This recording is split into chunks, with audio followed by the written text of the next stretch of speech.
یہودیت کے نزدیک گریٹر اسرائیل کا تصور کوئی آج کا تصور نہیں ہے بلکہ 3000 سال پرانا تصور ہے، جس کا ذکر عبرانی بائبل میں بھی ملتا ہے، جس کے مطابق حضرت ابراہیم علیہ السلام کے بیٹے حضرت اسحاق علیہ السلام سے ایک وسیع و عریض سرزمین کا وعدہ کیا گیا تھا۔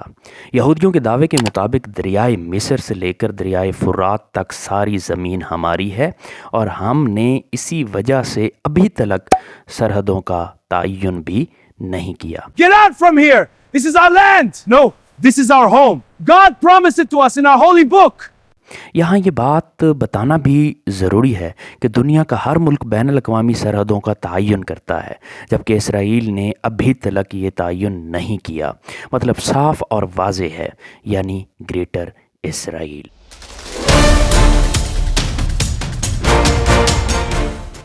اب ہم بات کرتے ہیں زائونسٹ فینٹیسی کی۔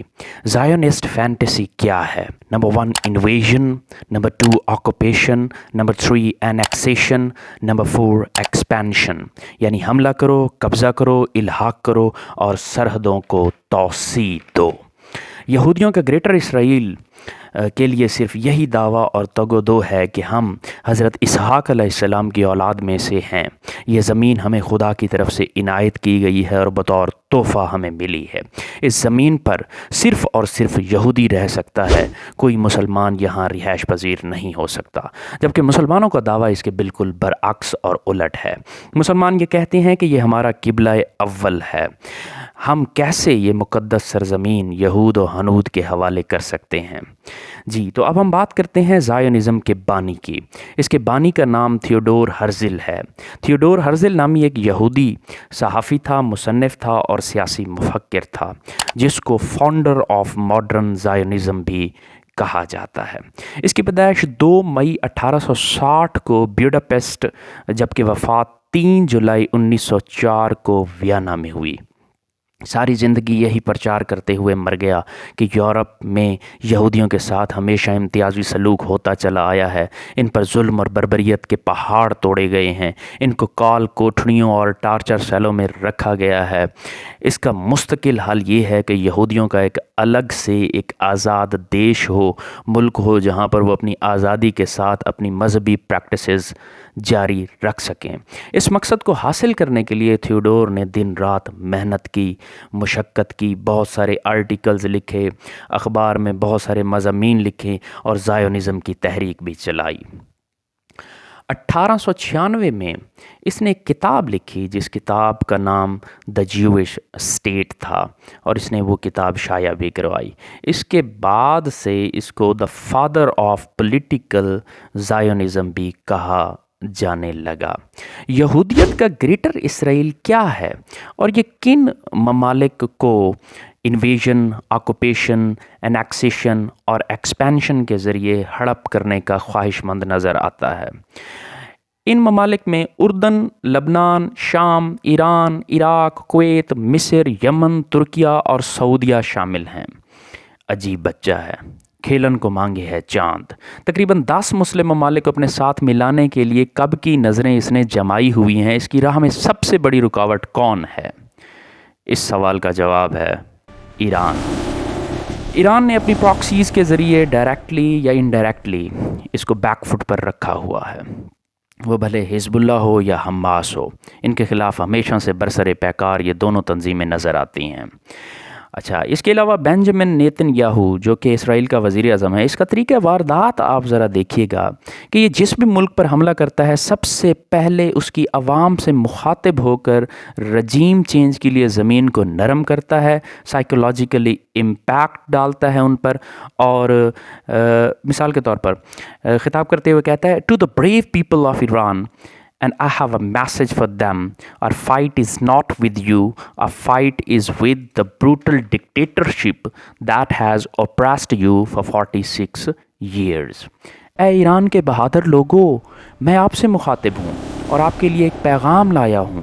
ہماری جنگ آپ کے خلاف نہیں ہے، ہماری جنگ اس ظالمانہ آمریت کے خلاف ہے جس نے 46 سالوں سے آپ پر ظلم ڈھایا ہوا ہے۔ یہاں پر ظالمانہ آمریت یقینی طور پر یہ ایران کے سپریم لیڈر آیت اللہ خامنائی کے بارے میں الفاظ استعمال کر رہا ہے۔ جی تو ناظرین، غور کیا آپ نے کیسی باریک واردات ڈالنے کی کوشش کی ہے بینجامن نیتن یاہو نے؟ المعروف انسانیت کا قصاب، دا بچر آف ہیومینٹی، اکثر کہتا رہتا ہے first is Iran, second is Pakistan. اب ہم بات کرتے ہیں گریٹر اسرائیل پر اسلامی پیش گوئیوں کی۔ ڈاکٹر اسرار احمد کے مطابق گریٹر اسرائیل تو بنے گا اور ضرور بنے گا۔ جس تیزی سے بنے گا یروشلم خوشحال ہوگا، یروشلم میں دولت کی بہتات ہوگی، تونگری ہوگی، وہاں پر دولت ہوگی، اور اتنی ہی تیزی سے یہ زوال پذیر ہوگا اور خس و خاشاک بھی ہو جائے گا۔ اس کے بعد دجال کی آمد ہوگی تو ادھر سے حضرت امام مہدی علیہ السلام بھی دنیا میں تشریف لے آئیں گے، اور خراسانی فوج کے ہاتھوں میں کالے جھنڈے ہوں گے جو کہ مشرق سے نمودار ہوگی اور اس دجالی فتنے کا بھی کلا کما کرے گی۔ تو یہ تھا ناظرین اسلامی نقطہ نظر۔ اب ہم بات کرتے ہیں ایران کی۔